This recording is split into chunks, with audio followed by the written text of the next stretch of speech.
नजर दोष और बीमारियों को दूर करेंगे, इससे आपको बचाएंगे। कौन से हैं चंदन के वो उपाय, आइए जानते हैं। बताइए पंडित जी।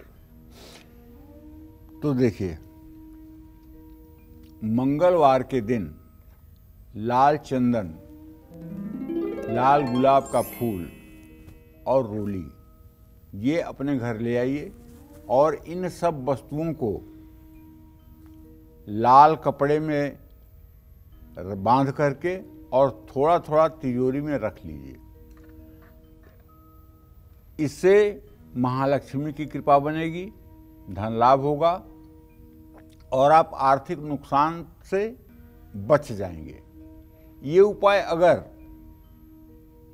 दिवाली, धनतेरस के आसपास किया जाए तो बहुत ज़्यादा प्रभावशाली होता है। जिस व्यक्ति या बच्चे को नज़र दोष की समस्या है, जैसे अगर किसी की कुंडली में छठे भाव में या 10वें भाव में मंगल बैठा होगा, तो ऐसे व्यक्ति को जब भी रोग होता है तो अभिचार जनित रोग ही होता है। ऐसे व्यक्ति को नज़र भी लगती है, टोना भी लगता है और ऊपरी बाधा भी होती है। जिसके भी कुंडली में छठे भाव में मंगल हो या 10वें भाव में मंगल हो, तो ये बात एकदम मान के चलिए। तब अगर छठे और 10वें भाव में आपके बच्चे की भी कुंडली में मंगल है और आए दिन वो नज़र लगने से छुई मुई के पौधे की तरह एकदम मुरझा जाता है, तो कुछ मत करिए। इसके लिए जल भरा नारियल लीजिए और उसके ऊपर से 7 बार उतार करके और किसी हनुमान मंदिर के सामने ले जा करके उसको तोड़ दीजिए। नंबर 1 उपाय। नंबर 2 उपाय, घर में फिटकिरी का बूरा रखिए और उस बूरे को दाहिने हाथ में लेकर के क्लॉकवाइज बच्चे के ऊपर से 7 बार उतार करके उसे वॉश बेसिन में बहा दीजिए। ये दोनों नज़र उतारने के अचूक तरीके हैं। चंदन की छाल का धुआं देने से नज़र दोष दूर होता है। हर रोज चंदन का तिलक लगाने से मन को शांति मिलती है। चंदन के तिलक से आज्ञा चक्र सक्रिय होकर शुभ फल देता है। आज्ञा चक्र क्या है? हमारे शरीर में 7 चक्र हैं। गुदा मार्ग के पास जो चक्र है उसका नाम है मूलाधार चक्र, और लिंग मूल के पास जो चक्र है उसका नाम है स्वाधिष्ठान चक्र। नाभि के नीचे जो चक्र है उसका नाम है मणिपूरक, और हृदय पर जो चक्र है उसका नाम है अनाहत,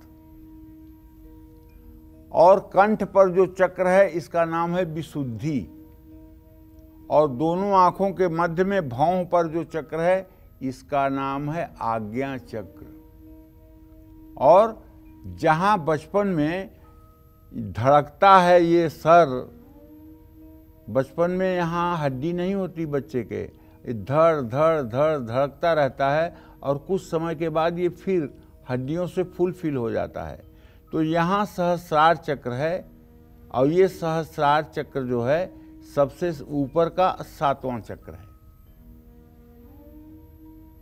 तो कहने का मतलब ये है कि कुंडलनी शक्ति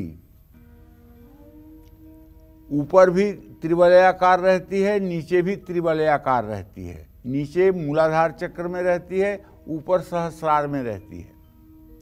सनातन धर्म में कुंडलनी को ऊपर से नीचे लाने का विधान है।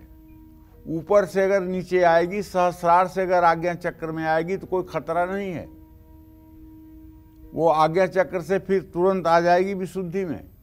लेकिन अगर नीचे से उसने चलना शुरू किया और मान लीजिए कि वो मूलाधार चक्र से स्वाधिष्ठान में, स्वाधिष्ठान से मणिपूरक में, मणिपूरक से अनाहत में, अनाहत से विशुद्धि में, और वहाँ से आज्ञा चक्र में अगर उसने प्रवेश करना शुरू कर दिया, तो भगवान शिव का नाग कहाँ रहता है आपने देखा है? यहाँ रहता है, ठीक इसी के बगल में रहता है। जीव जब आज्ञा चक्र में पहुँचता है ना, तो सीधे वो मणिधर जो है उसे डस लेता है और जीव का पतन हो जाता है।